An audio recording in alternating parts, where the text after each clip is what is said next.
Evangelho do Cristo não basta apenas ser compreendido. Tem que ser vivido em todo o seu esplendor. E para darmos o primeiro passo nesse aprendizado, comecemos pelo nosso lar.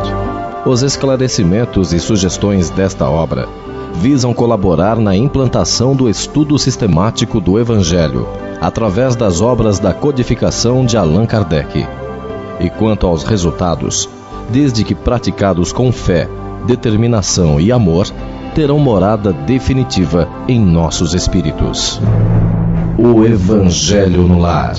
Prática e vivência espírita. Texto: Humberto Pazian. Narração e produção: Cido Tavares. Boa Nova Editora. Prefácio. Recebei-nos em vossos corações. Paulo, 2 Coríntios, capítulo 7, versículo 2.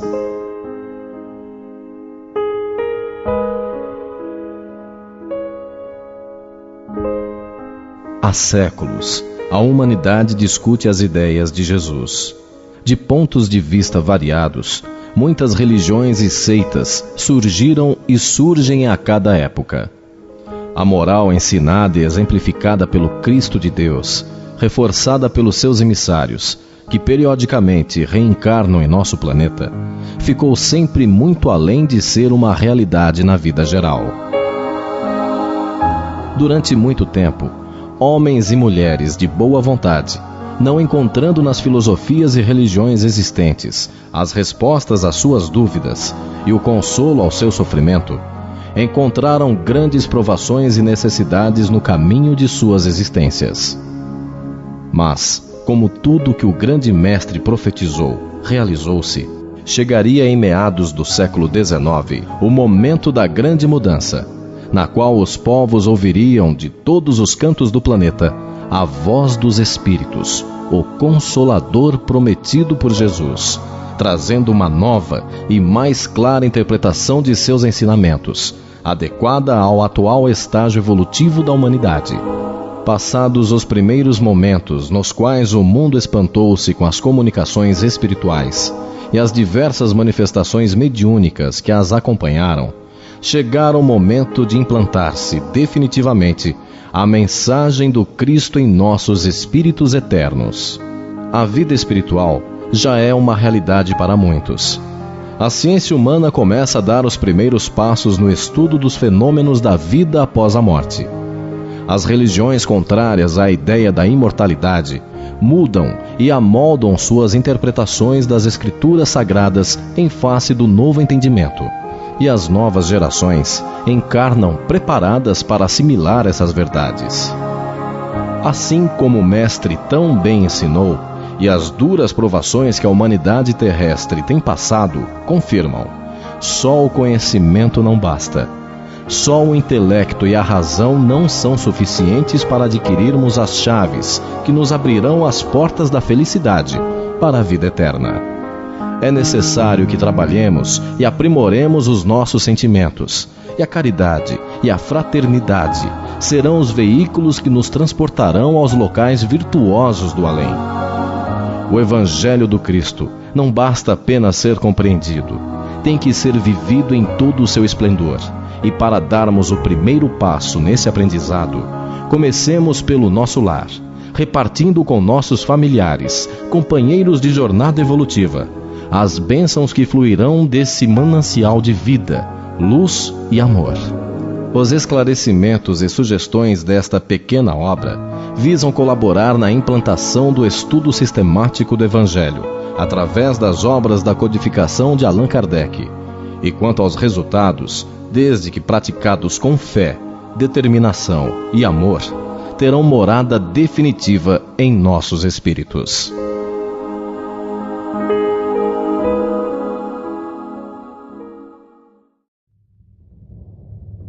O princípio. E saiu da nuvem uma voz que dizia: Este é o meu amado filho, a ele ouvi.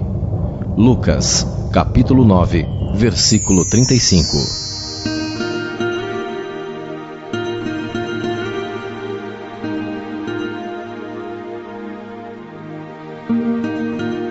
É bem difícil, em nosso atual estágio evolutivo, compreendermos como tudo começou.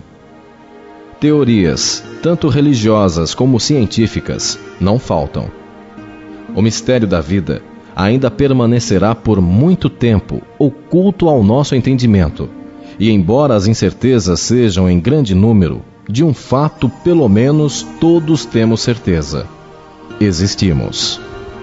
Podemos até afirmar que a vida material é uma grande ilusão dos sentidos, mas em nosso íntimo sabemos que há algo real, algo que é imortal, que está intimamente ligado ao Criador, nossa alma. Durante muitos séculos, essa essência do ser tem sido estudada e meditada por muitos místicos, filósofos e religiosos de várias correntes do pensamento. Muitas dúvidas, muitos porquês e aquelas antigas perguntas: de onde viemos, quem somos e para onde vamos? Finalmente, tornaram-se acessíveis ao nosso entendimento pelo advento do Espiritismo. Para chegarmos, entretanto, a esse estágio, muito tempo decorreu, pois desde o início da humanidade, o Criador tem nos enviado inúmeros mensageiros, portadores de verdades sempre relativas às necessidades e ao conhecimento da época. Mas foi com Jesus, o Cristo, que os segredos da vida eterna nos foram realmente desvendados. Toda a sua vida em nosso meio foi dedicada a ensinar e exemplificar o amor universal em seu inteiro esplendor. Em sua divina humildade, cada pequeno gesto transmitiu-nos uma infinidade de lições. Cada palavra, uma chuva de bênçãos. O colégio apostolar, formado pelos seus mais íntimos discípulos, que com ele estiveram no período final da sua existência terrena, perpetuaram suas mensagens e ensinamentos, anotando os fatos e feitos que julgaram mais importantes preservar e divulgar. Após o drama da crucificação de Jesus e do glorioso ressurgimento perante seus discípulos diletos, dando a comprovação irrefutável da vida após a morte física e de tudo mais que havia ensinado, alguns desses discípulos fizeram anotações em pergaminhos da época, procurando reproduzir para os séculos futuros os ensinamentos do Mestre querido.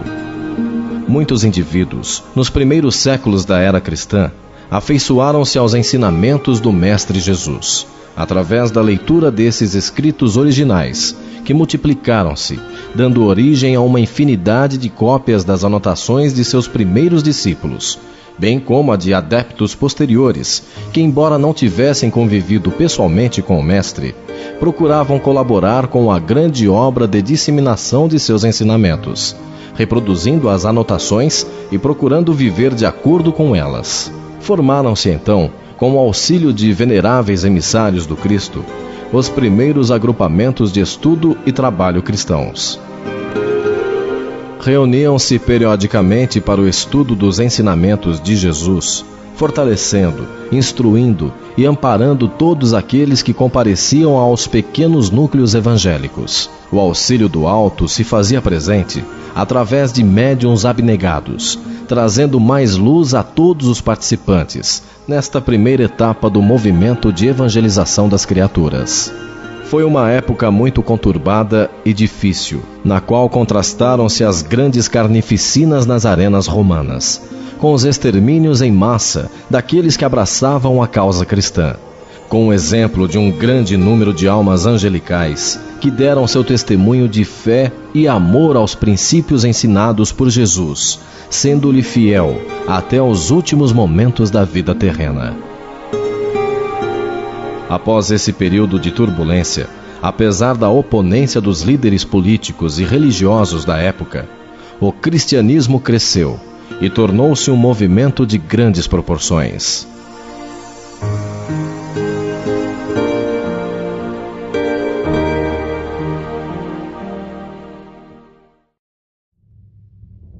O desvio. Vê, pois que a luz que há em ti não sejam trevas. Jesus. Lucas, capítulo 11, versículo 35.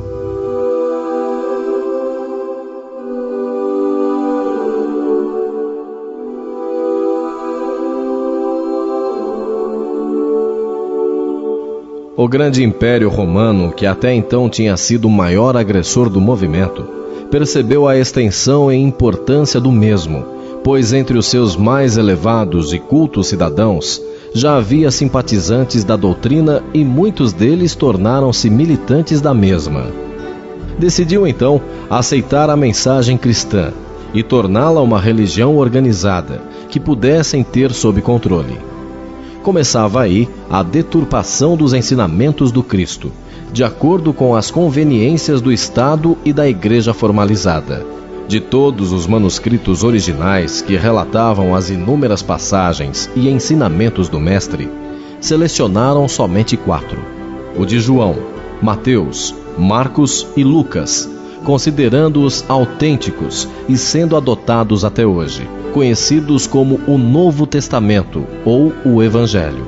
Todas as demais anotações foram desprezadas. Outras reuniões ou concílios foram realizados através dos tempos, trazendo modificações que cada vez mais se distanciavam dos ensinamentos originais de Jesus. Seus sacerdotes ou discípulos abandonavam a antiga simplicidade dos pioneiros cristãos, ostentando-se com ouro e prata, e muito longe se encontravam da verdadeira humildade. As manifestações e o intercâmbio com o mundo espiritual foram vetados, cabendo somente ao seu representante máximo aqui na Terra ser considerado o único capaz de receber do alto as elucidações de que todos necessitavam. Perdendo a simplicidade e o sentimento que marcaram o início do cristianismo e ligando-se cada vez mais às ilusões do poder e glória humanos, o movimento distanciou-se dos desígnios divinos, transformando o Evangelho em algo confuso e inacessível ao homem comum. Seguiu-se um período negro em nossa história, no qual perseguições, calúnias, mortes e toda sorte de perversidade foram cometidas utilizando-se o sagrado nome de Jesus. E mais uma vez, a humanidade sentia-se órfã de Deus.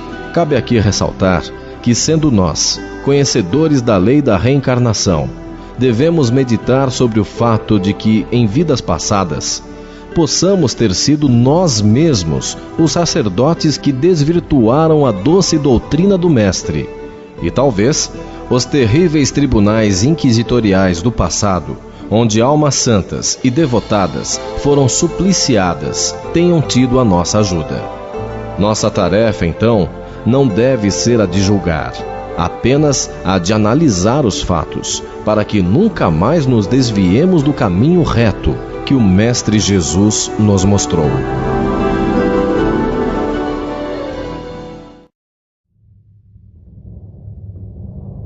Os emissários.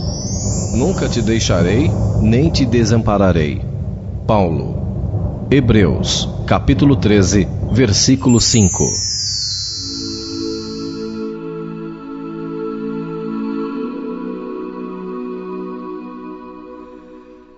Após o desencarne do Mestre Jesus, continuou ele manifestando-se aos seus discípulos, conforme nos narram os evangelhos, dando orientações e fortalecendo os companheiros que ainda permaneciam à frente da sagrada batalha entre o bem e o mal em nosso mundo. Mesmo após o término da primeira fase da implantação do Evangelho em nosso orbe, continuou Jesus a enviar emissários para orientar e propagar suas verdades aos homens. Esses missionários encarnaram em diversos países, fazendo parte de vários movimentos religiosos, buscando trazer-nos, sempre através da inspiração amorosa do Mestre Jesus, elevados conceitos espirituais. Terminaram, quase sempre, suas tarefas redentoras em nosso meio com o sacrifício de suas próprias vidas. São considerados santos, avatares, gurus, mestres, de acordo com as tradições e segmentos religiosos dos quais participaram em vida, mas todos representantes de uma mesma verdade e um só Senhor, Jesus. Decorridos quase 2000 anos da passagem do Mestre em nosso meio terreno, A humanidade já atingira um nível evolutivo que comportava maiores esclarecimentos sobre a mensagem que Jesus nos deixara. E como ele havia prometido, chegara o momento de ser retirado o véu que ocultava o mundo espiritual. E este se torna manifesto através da voz de inúmeros espíritos superiores, comandados por aquele que seria designado como o Espírito da Verdade, o próprio Cristo.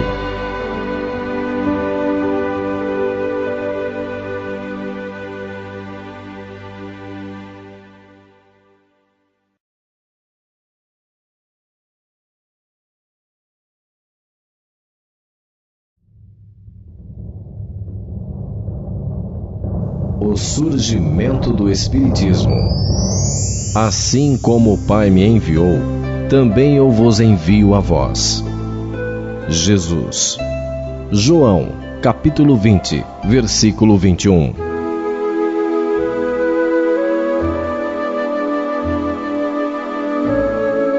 O mundo havia mudado, evoluído.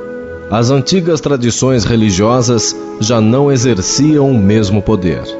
Não tinham mais força para utilizar seu domínio tirânico e aterrador. Um novo período surgia. Clamava-se por liberdade em todos os sentidos, e ela se manifestava em todas as áreas do viver: na política, na ciência, nas artes e, fundamentalmente, na filosofia e na religião. A França tornou-se o berço desse movimento. E lá reencarnaram espíritos valorosos, dando impulso firme a essa revolução do conhecimento. Nasce então na cidade de Lyon, França, em 1804, aquele que com o pseudônimo de Allan Kardec teria a missão de expor ao mundo a doutrina de Jesus, com uma nova visão, ampliada e clara, ditadas por espíritos superiores, comandados pelo próprio Cristo. Movimento este que viria a ser conhecido como Espiritismo. O Evangelho segundo o Espiritismo pode ser entendido como a mensagem de Jesus com uma nova luz, na qual as verdades simples que o Mestre ensinou nos são mostradas por espíritos superiores, de uma forma mais ampla e de fácil entendimento.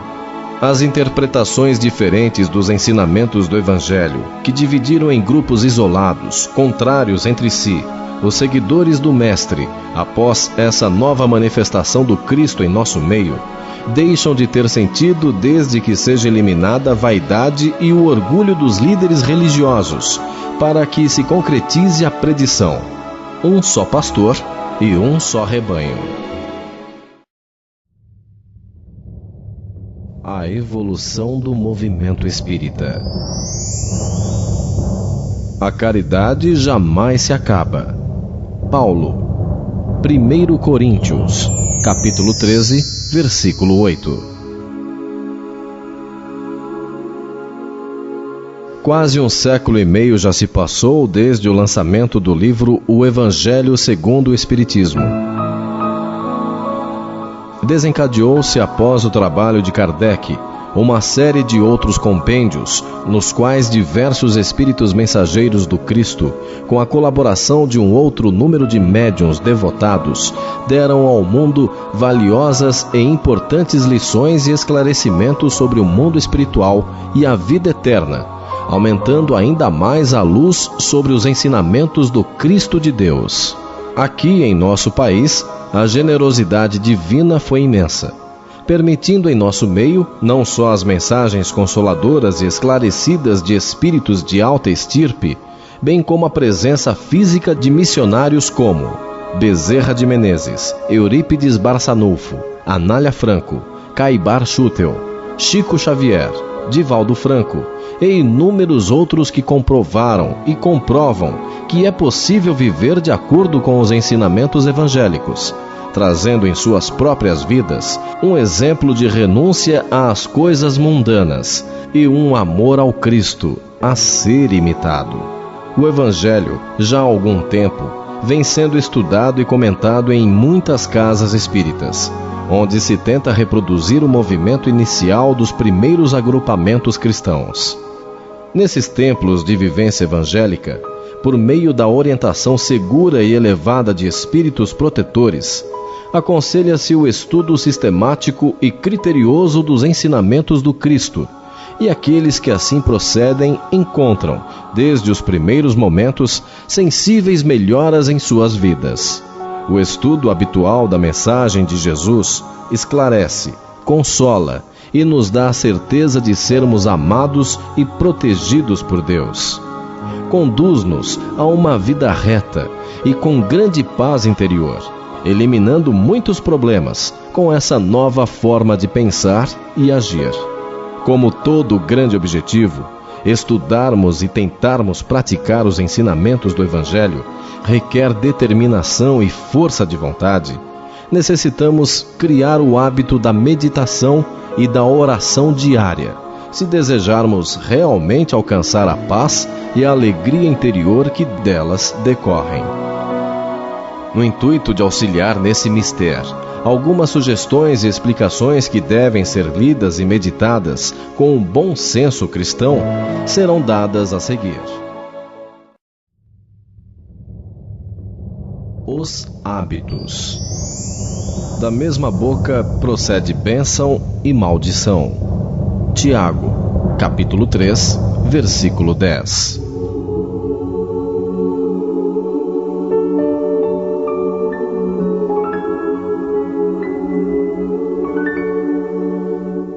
Tudo o que fazemos constantemente e de uma mesma forma tende a tornar-se um hábito. Cada um de nós tem suas preferências e necessidades, e por isso podemos criar diversos tipos de hábitos.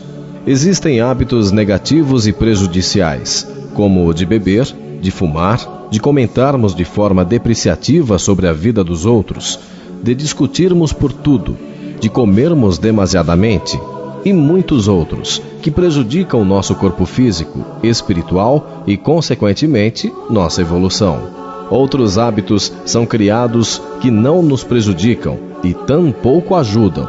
São apenas pequenas preferências, tais como um determinado horário para despertarmos ou dormirmos, para almoçarmos ou jantarmos, a forma como nos vestimos e tantos outros.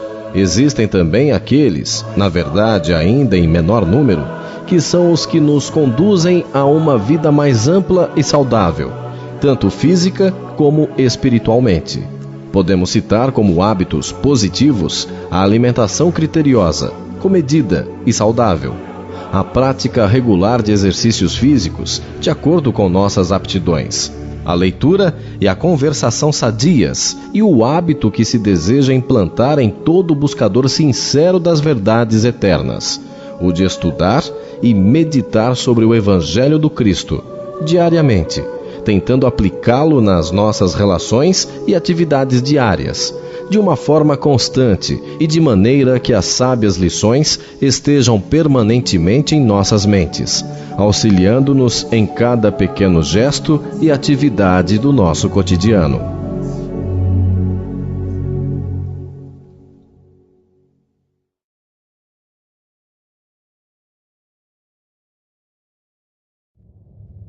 Criando o hábito. Se alguém quer vir após mim, negue a si mesmo, tome cada dia a sua cruz e siga-me. Jesus. Lucas, capítulo 9, versículo 23.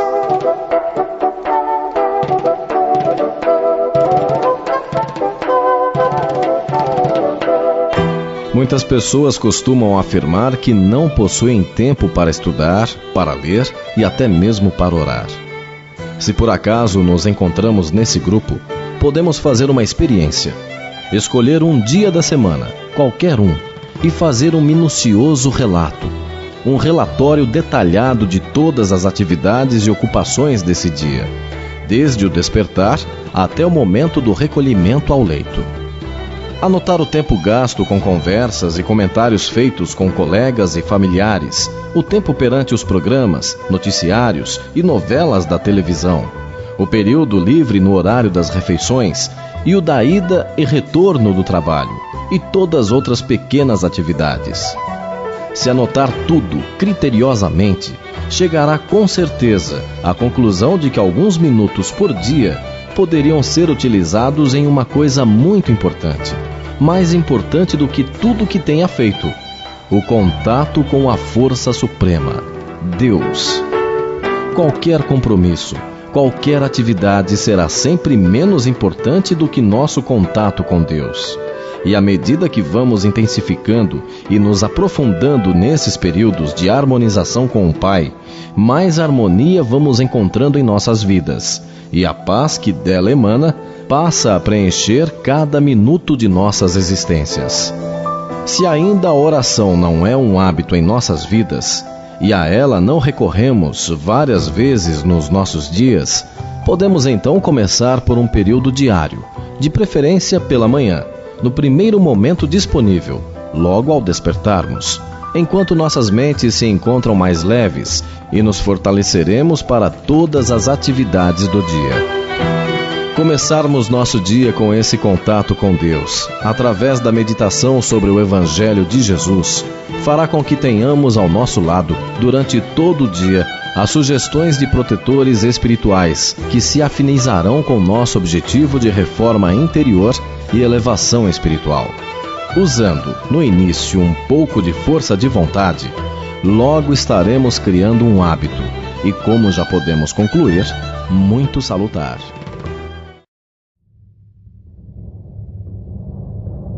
O estudo do Evangelho. E não mais ensinará cada um a seu próximo, nem cada um a seu irmão, dizendo: conhece o Senhor, porque todos me conhecerão, desde o menor até ao maior. Paulo. Hebreus, capítulo 8, versículo 11.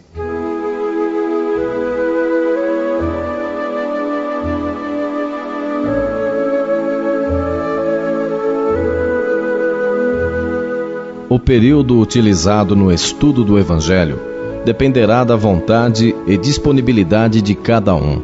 O mais importante, porém, é que o façamos com fé, amor e com a certeza de que esses períodos nos trarão conhecimento, força e tranquilidade perante os problemas e dificuldades de nossas vidas. Para essa atividade, o primeiro livro que deve ser adotado é, sem dúvida, o Evangelho segundo o Espiritismo, de Allan Kardec, começando pelas primeiras páginas, lendo e meditando sobre o seu conteúdo e tentando colocar em prática seus ensinamentos.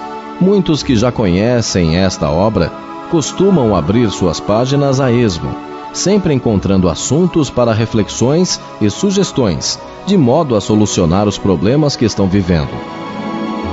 Mas nesta atividade diária, o objetivo é outro. Por isso, recomenda-se o estudo da obra por completo. E caso já o tenhamos feito, façamo-lo outra vez, e tantas quanto pudermos. Notaremos que a cada nova leitura, mais aprendizado obteremos, pois nossa compreensão da vida muda constantemente, evolui, e nossa percepção da realidade divina também. Como os horários e a disponibilidade dos membros de uma mesma família são diversos, esse estudo pode ser feito individualmente, embora os benefícios acabam sendo estendidos a todos de um mesmo lar, pois onde se acende uma luz, eliminam-se as trevas. O Livro dos Espíritos de Allan Kardec é outra obra que também pode ser estudada desta mesma forma. Todo aquele que deseja conhecer a fundo a filosofia espírita encontra nele as respostas a todas as suas dúvidas. É comum àquele que se inicia no aprendizado espírita deslumbrar-se com a quantidade de romances mediúnicos disponíveis. Eles, de fato, nos trazem uma riqueza de informações e ensinamentos do mundo espiritual de uma forma agradável e simples. E embora seja sempre recomendável esse tipo de leitura, é necessário estarmos sempre atentos com relação a seu conteúdo e às suas origens, ou seja, se estão ou não de acordo com as diretrizes básicas do movimento espírita, encontradas na codificação feita por Allan Kardec. Muitas obras de alto valor espiritual foram ditadas a médiuns de intocada reputação, humildade e exemplos de renúncia e amor ao próximo. Mas é de grande importância o conhecimento das obras de Kardec, que são os alicerces da nova revelação, o Espiritismo.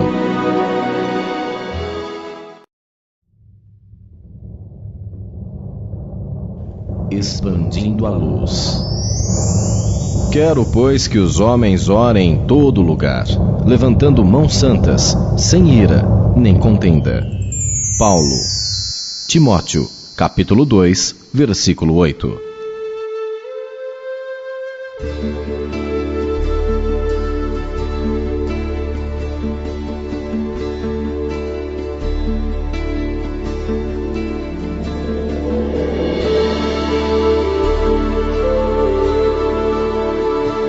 Se apenas um membro de um lar realizar o estudo diário e sistemático do Evangelho e a tentativa de seguir suas recomendações, muito ajudará no bem de todos.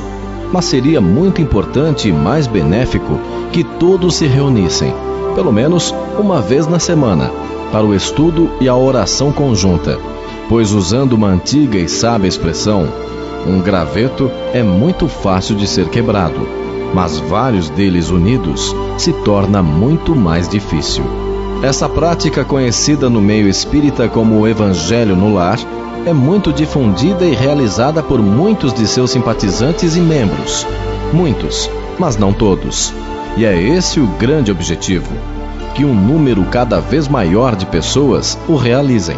Em uma sequência lógica, fazendo nossa reforma íntima, estaremos auxiliando a melhora do nosso lar, fazendo-o refletir a paz e o amor do Cristo. Estaremos dando exemplo para que outras pessoas, em seus lares, também o realizem.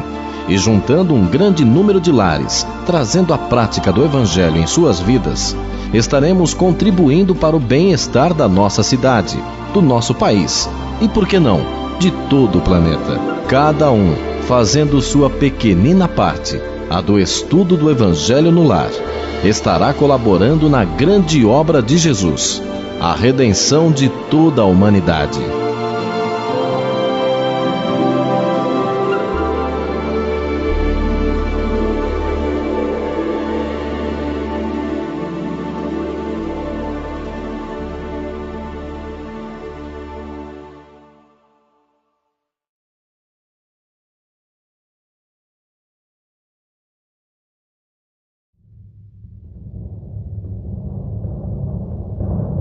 Reunião semanal. E eles disseram: crê no Senhor Jesus Cristo, e serás salvo, tu e a tua casa. Atos, capítulo 16, versículo 31.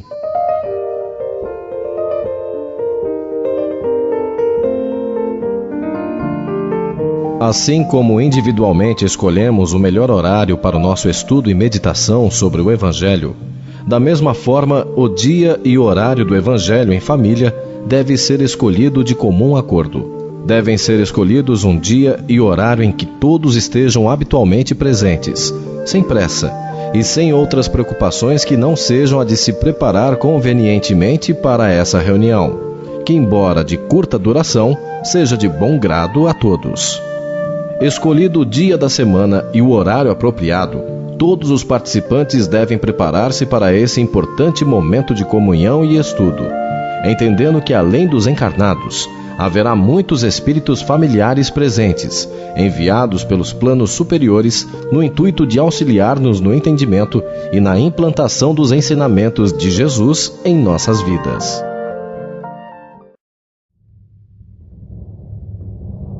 Influência espiritual. Não atentando nós nas coisas que se veem, mas nas que se não veem, porque as que se veem são temporais, e as que se não veem são eternas.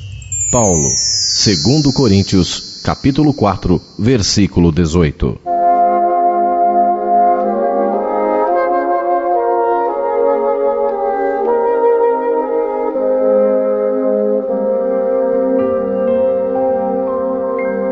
Útil será nesse momento refletirmos sobre o mundo espiritual e a influência dos espíritos em nossas vidas. Quando nós morremos, nosso espírito desprende-se do corpo físico e passa a habitar o que chamamos de mundo espiritual ou mundo astral.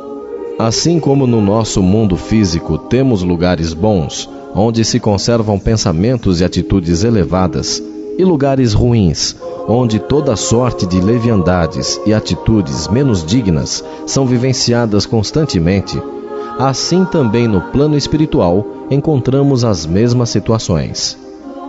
Quando partimos do mundo físico para o espiritual, nosso espírito continua com os mesmos gostos e as mesmas preferências que tinha quando encarnado.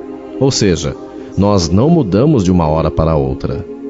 Pessoas que devotaram suas vidas à procura do bem e da verdade e que buscaram vivenciar o eu de uma forma sincera e justa, logo após o desencarne, são levados a grupos de espíritos afins, onde sentem-se felizes e, através da continuidade dos estudos e aprendizado, podem, e quase sempre o fazem, vir até seus antigos familiares e amigos, procurando auxiliá-los naquilo que lhes for possível e permitido pelos espíritos superiores. Da mesma forma, pessoas ligadas demasiadamente à matéria, que nunca se preocuparam em desenvolver as qualidades do espírito e nem com as necessidades de seus semelhantes, inclusive prejudicando-os de diversas formas, quando desencarnam, reportam-se a grupos de espíritos na mesma linha de entendimento e continuam a vivenciar os mesmos sentimentos de ódio, inveja e egoísmo que mantinham quando encarnados. As duas classes de espíritos, os bons e aqueles que ainda se encontram na ignorância das leis divinas, vivem no mundo espiritual, sendo que os bons vivem nas esferas mais iluminadas, sublimes e felizes, e os demais em esferas inferiores, mais grosseiras e pesadas, bem próximas à crosta terrestre. Assim como na esfera física onde vivemos, fazemos nossas amizades e relacionamentos com pessoas de acordo com o que pensamos, falamos e agimos. Assim também nos relacionamos com os espíritos, sempre através de nossa mente, que irradia incessantemente nossos ideais e objetivos, em forma de ondas mentais, ou, se preferirmos, em forma de pensamentos. Bons pensamentos e boa conduta nos ligam a entidades espirituais evoluídas, que tudo fazem para incentivar-nos no caminho do bem.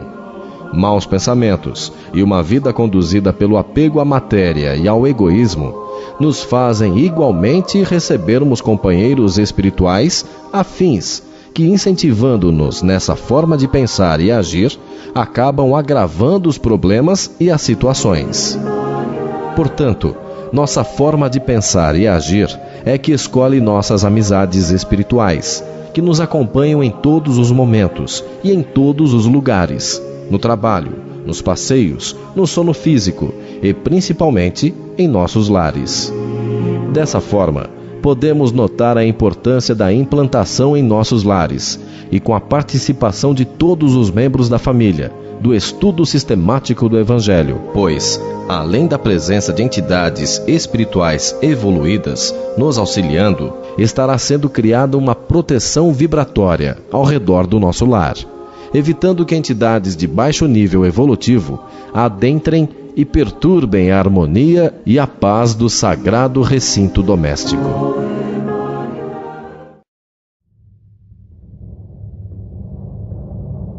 A prática. Considera o que te digo, porque o Senhor te dará entendimento em tudo.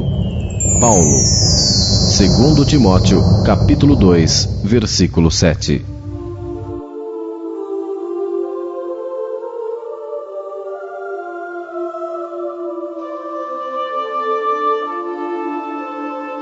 Cientes da presença benéfica de espíritos superiores no momento de nossa reunião para o estudo do Evangelho, é importante que a iniciemos com uma prece de agradecimento a Deus por enviar-nos os emissários do Cristo. Após a prece inicial, deve-se abrir o Evangelho e ler em voz alta o trecho escolhido. Neste caso, o Evangelho pode ser aberto a esmo, pois no estudo individual, como já foi observado, ele estará sendo estudado sequencialmente desde o início. O trecho a ser lido não precisa ser muito longo, para não tornar-se cansativo e desconcentrar o grupo com relação ao seu conteúdo, e nem tão pequeno, que não expresse a totalidade da mensagem. Após a leitura, um ou mais participantes devem manifestar seu entendimento do que foi lido e a relação da mensagem com sua vida e a da família. Problemas familiares que digam respeito ao tema lido podem e devem ser discutidos em um clima de harmonia e paz, lembrando que todos estão sendo assistidos por entidades espirituais evoluídas e amigas, interessadas no bem de todos.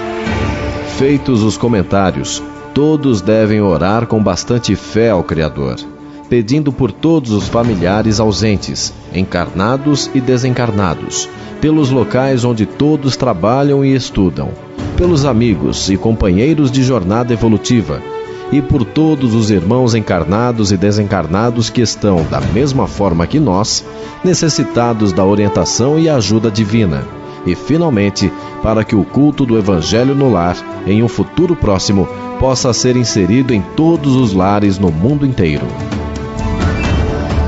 Vale recordar que Jesus ensinou-nos que mais vale uma pequena prece sincera, oculta aos ouvidos dos homens, do que extensas frases ou discursos, belos na sua expressão externa, mas sem nenhum sentimento verdadeiro por aquele que o expressa. O momento em que pedimos pelos outros ou vibramos deve ser de profunda sinceridade e fé. Não adianta lermos uma lista de nomes ou pedirmos ajuda para hospitais, casas de saúde, orfanatos, asilos, penitenciárias e não sentirmos nada por eles. Da mesma forma, também não tem valor pedirmos auxílio a conhecidos ou parentes que desencarnaram e em nosso íntimo nada sentimos por eles, pedindo apenas como se fosse uma obrigação. É preferível que peçamos e vibremos para poucos lugares e pessoas, mas que seja de uma forma sincera, pois aí sim, nossa prece será ouvida e terá resultados benéficos. Terminado então o momento das vibrações, encerra-se a reunião com uma prece a Jesus, e todos retornam aos seus afazeres normais com muito mais ânimo e conforto espiritual.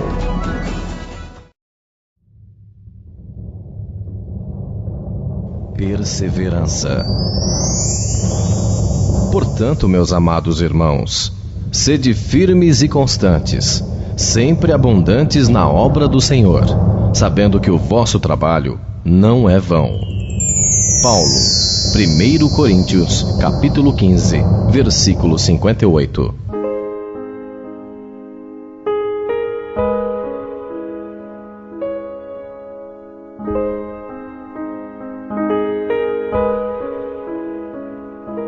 A perseverança é fundamental para criarmos esse hábito salutar em nossas vidas. Muitos contratempos podem acontecer, tentando desviar-nos desse caminho escolhido, e por isso, devemos ter sempre muita fé em Jesus e a Ele pedir, todos os dias, o amparo e a proteção necessária para a nossa caminhada na Terra. No decorrer dessa prática, algumas dúvidas podem surgir, e geralmente ocorrem não só aos iniciantes, mas até com estudantes mais antigos da doutrina espírita, com relação a alguns procedimentos. Com o intuito despretensioso de colaborar na decisão de cada um, e não de criarmos normas e procedimentos, relacionamos e procuramos elucidar alguns desses assuntos.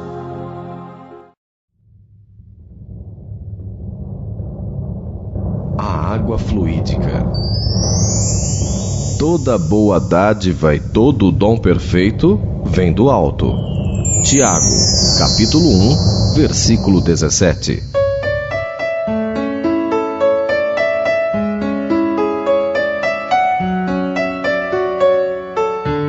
Muitos espíritas utilizam na reunião do Evangelho no lar uma jarra ou um copo com água para que ela seja fluidificada pelos espíritos que participam da reunião. Esses fluidos ou energias nós recebemos constantemente de Deus, energias estas que nos fortalecem e mantêm a vida. Nós as recebemos através dos alimentos, do ar, da água, ou seja, da natureza. A água, portanto, é um dos meios de recebermos essas energias, um veículo que traz até nós os elementos espirituais para serem absorvidos. Com relação a esse assunto, encontramos no livro Nosso Lar, narrado pelo espírito de André Luiz e psicografado pelo médium Chico Xavier, um diálogo entre o autor espiritual e um amigo de nome Lísias, ambos residentes na colônia espiritual, conhecida como Nosso Lar. Ouçamos agora o diálogo que elucida perfeitamente o assunto. Na Terra, quase ninguém cogita seriamente de conhecer a importância da água. Em Nosso Lar, contudo, outros são os conhecimentos. Nos círculos religiosos do planeta, ensinam que o Senhor criou as águas. Ora, é lógico que todo serviço criado precisa de energias e braços para ser convenientemente mantido. Nesta cidade espiritual, aprendemos a agradecer ao Pai e aos seus divinos colaboradores semelhante dádiva. Conhecendo-a mais intimamente, sabemos que a água é veículo dos mais poderosos para os fluidos de qualquer natureza. Aqui, ela é empregada, sobretudo, como alimento e remédio. Há repartições no Ministério do Auxílio absolutamente consagradas à manipulação de água pura, com certos princípios suscetíveis de serem captados na luz do sol e no magnetismo espiritual. Na maioria das regiões da extensa colônia, o sistema de alimentação tem aí suas bases. Acontece, porém, que só os ministros da união divina são detentores do maior padrão de espiritualidade superior. Entre nós, cabendo-lhes a magnetização geral das águas do Rio Azul, a fim de que sirvam a todos os habitantes de Nosso Lar, com a pureza imprescindível. Fazem eles o serviço inicial de limpeza, e os institutos realizam trabalhos específicos no suprimento de substâncias alimentares e curativas. Quando os diversos fios da corrente se reúnem de novo, no ponto longínquo oposto a este bosque, ausenta-se o rio de nossa zona, conduzindo em seu seio nossas qualidades espirituais. Eu estava embevecido com as explicações. No planeta, objetei, jamais recebi elucidações desta natureza. O homem é desatento. Há muitos séculos, tornou Lísias, o mar equilibra-lhe a moradia planetária. O elemento aquoso fornece-lhe o corpo físico. A chuva dá-lhe o pão. O rio organiza-lhe a cidade. A presença da água oferece-lhe a bênção do lar e do serviço. Entretanto, ele sempre se julga o absoluto dominador do mundo, esquecendo que é filho do Altíssimo, antes de qualquer consideração. Virá tempo, contudo, em que copiará nossos serviços, encarecendo a importância dessa dádiva do Senhor. Compreenderá então que a água no mundo, meu amigo, não somente carreia os resíduos dos corpos, mas também as expressões de nossa vida mental. Será nociva nas mãos perversas, útil nas mãos generosas. E quando um movimento, sua corrente não só espalhará bênçãos de vida, mas constituirá igualmente um veículo da providência divina, absorvendo amarguras, ódios e ansiedades dos homens, lavando-lhes a casa material e purificando-lhes a atmosfera íntima. Calou-se o interlocutor em atitude reverente, enquanto meus olhos fixavam a corrente tranquila a despertar-me sublimes pensamentos.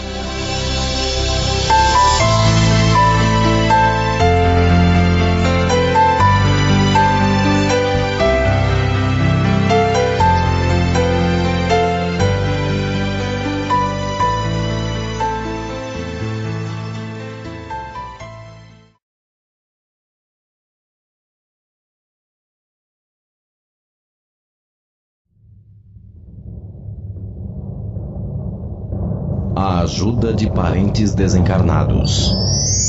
Mas se alguém não tem cuidado dos seus e principalmente dos da sua família, negou a fé e é pior do que o infiel. Paulo, 1 Timóteo, capítulo 5, versículo 8.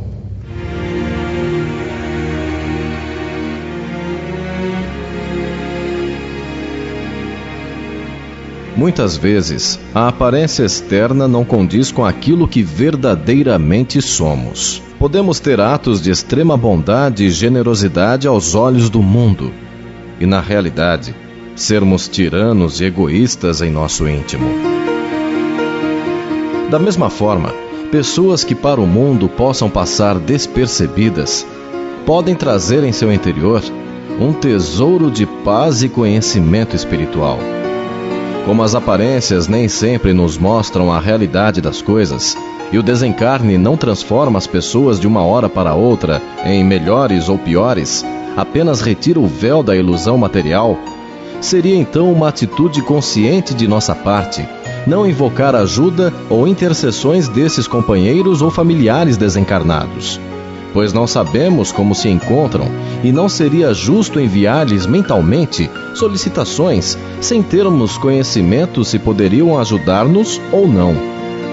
Devemos sempre fazer nossas preces e solicitações a Jesus, que Ele enviará seus mensageiros, e se nossos familiares e amigos desencarnados estiverem nesse estágio, com certeza virão até nós.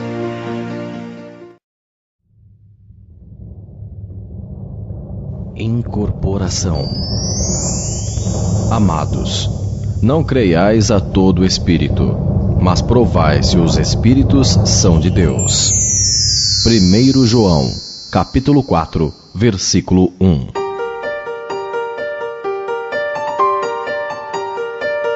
Algumas pessoas atribuem o ato mediúnico como uma exclusividade do movimento espírita. Entretanto, a mediunidade existe desde quando existe o ser humano. O intercâmbio entre o plano espiritual e o físico remontam às primeiras civilizações. As influências dos espíritos sempre foram exercidas sobre os seres encarnados, de formas variadas. O grande mérito do movimento espírita é, pois, aceitá-la, divulgá-la e, através da sua manifestação, estudá-la. E com isso, conhecer as verdades eternas provenientes desse intercâmbio. Após a disseminação do movimento, muitos médiuns surgiram e surgem a todo instante. Podemos afirmar que todos nós somos médiuns de uma forma ou de outra. E um dos tipos de mediunidade mais conhecido é o da incorporação, ou seja, aquele em que nos tornamos intermediários de um espírito, trazendo ao nosso plano físico sua mensagem. Hoje em dia, verificamos que esse tipo de manifestação mediúnica faz parte da nossa realidade. E muitos são os médiuns de incorporação que atuam em diversas casas espíritas, consolando e orientando com base no Evangelho do Cristo. E como espíritos elevados e mensagens elevadas necessitam não só de um médium equilibrado nas leis morais, mas um ambiente de igual teor vibratório, onde pessoas de boa vontade se juntem com objetivos altruístas elevados, recomenda-se a frequência nessas instituições para o aprendizado e a prática mediúnica. Se em nosso lar conseguirmos ter elevados propósitos e uma conduta irrepreensível de todos os moradores, se conseguirmos transformar nosso ambiente doméstico num farol do qual se irradia a luz do Cristo, então teremos um ambiente propício a essas manifestações, embora seja necessário que estejamos sempre vigilantes, pois quando nos sentimos em perfeitas condições espirituais, podemos ser vítimas da vaidade, e por ela sermos conduzidos a orientações enganosas de espíritos que se aproveitem dessa fraqueza para desviar-nos do reto caminho. A mediunidade manifesta-se de inúmeras formas, e a intuição, sendo uma delas, deve sempre ser utilizada para refletirmos, com a ajuda do alto, em tudo que se refira a assuntos espirituais. Utilizemos o bom senso meditando sobre o assunto.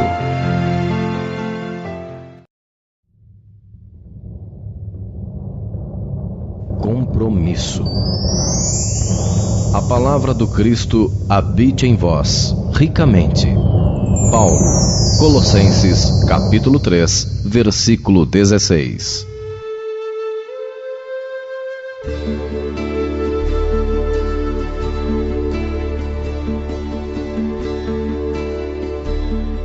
Quando decidimos realizar em um determinado dia e horário a reunião do estudo do Evangelho em nosso lar, assumimos um compromisso não só entre os participantes encarnados, mas também com os espíritos protetores de nosso grupo familiar. As atividades espirituais são inúmeras e incessantes.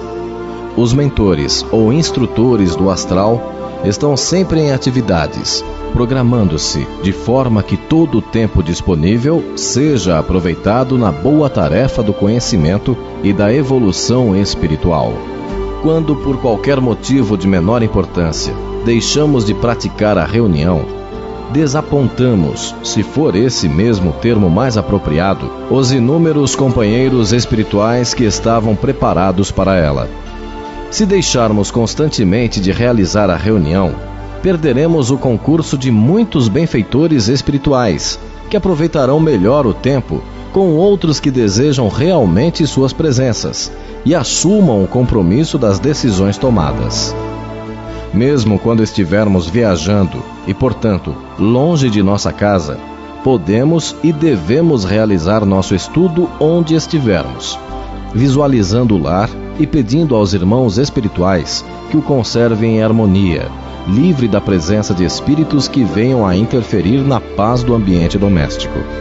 O horário deve ser respeitado e, caso haja alterações, que sejam por motivos realmente importantes e difíceis de serem contornados.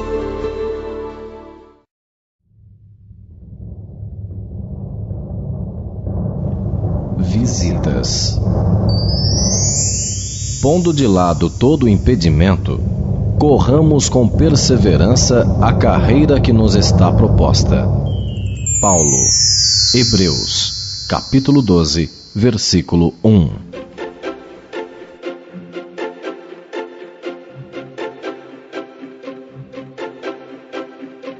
Devemos ter o cuidado de escolhermos o dia e o horário do nosso estudo, de maneira que estejamos livres de interrupções, seja de telefonemas, trabalho ou mesmo a visita de amigos e familiares.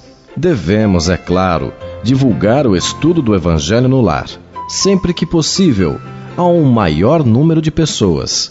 E quando da presença de visitas em nosso lar, podemos fazê-los partilhar dessa comunhão com o alto.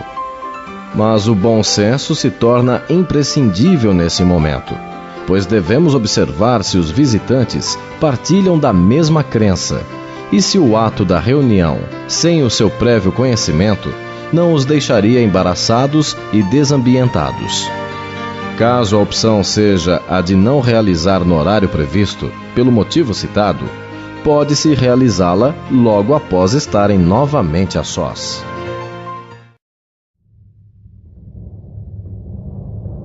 O ambiente. O reino de Deus não vem com aparência exterior. Jesus. Lucas, capítulo 17, versículo 20.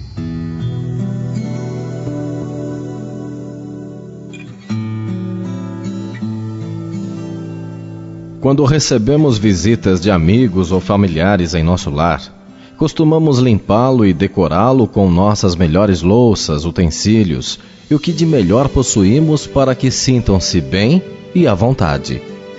Assim também devemos proceder com relação aos visitantes espirituais. É claro que as louças e o conforto material são desnecessários, mas a limpeza física, a alegria e a satisfação sincera são muito importantes. Devemos aguardar esse momento como o de quem espera receber amigos queridos e amados. A casa limpa e arrumada nos faz sentir melhores, e outros pequenos detalhes são importantes, como uma boa música de fundo, ajudando a serenar o ambiente e nossas mentes. Flores são sempre bem-vindas, tanto no plano físico como no espiritual. E nossa vestimenta pode ser qualquer uma, desde que limpa e respeitosa. Alguns iniciantes da doutrina espírita têm dúvidas com relação ao uso de velas e de incenso, cabendo aqui algumas considerações. Alguns espíritos se encontram em regiões inferiores do astral, devido aos seus atos contrários às leis divinas, e aprendemos que eles necessitam de luz para alcançarem a paz e enxergarem o caminho que os levará a regiões mais felizes, findando suas aflições. Mas essa luz é no sentido figurado, ou seja, não é a luz física produzida por uma vela ou uma lâmpada, mas sim a luz do entendimento, da verdade, a luz que através da oração faz desabrochar o conhecimento divino que existe em todo ser. Portanto, não há necessidade de utilizarmos velas com a finalidade de auxiliar entidades aflitas ou necessitadas de luz. A oração sincera a esses espíritos infelizes é o que realmente terá sentido e valor. Para os espíritos elevados espiritualmente, fica claro que também eles não necessitam dessa luz física, somente da luz que é proveniente de nossos bons pensamentos e ações. As velas teriam aqui apenas a função de iluminar ou clarear o ambiente físico, como o fariam um archote, um abajur ou uma lâmpada elétrica. Com relação ao incenso, o processo é o mesmo, tendo ele a função de um aromatizante, como um perfume, exalando o aroma de flores, madeiras ou ervas naturais. Não trazem em si a harmonia, a paz ou a felicidade, apenas criam, através dos seus aromas, um ambiente mais aconchegante, para que possamos, através dos nossos pensamentos, elevarmos as condições vibratórias.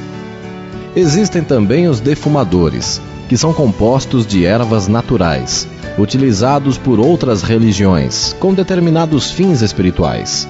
No Espiritismo, não utilizamos essa prática.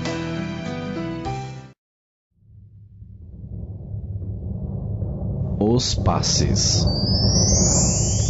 A oração feita por um justo pode muito em seus efeitos. Tiago, capítulo 5, versículo 16.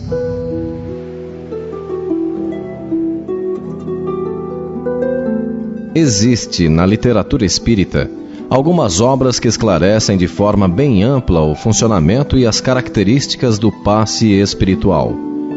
Para nossa análise, designaremos apenas o passe como sendo o catalisador das energias espirituais, que pelo poder da vontade, transmite ao corpo físico e espiritual os fluidos necessários para a harmonização das suas funções vitais. O passista, aquele que aplica o passe, quanto mais harmonizado estiver com os planos superiores, mais terá êxito em sua aplicação. Trata-se também de uma atividade mediúnica, ou seja, o passista é um intermediário das forças emitidas por entidades superiores, além de poder também doar energias condensadas, disponíveis no universo pelo poder de sua vontade ou fé.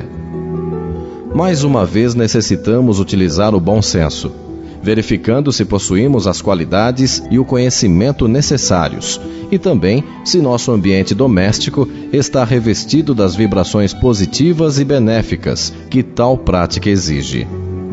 Recomenda-se para um tratamento físico ou espiritual, no qual o passe seja uma alternativa, a frequência a uma casa espírita, onde todas as condições mencionadas são existentes.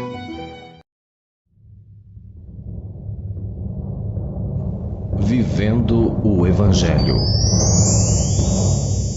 Nisto todos conhecerão que sois meus discípulos, se vos amardes uns aos outros. Jesus. João, capítulo 13, versículo 35.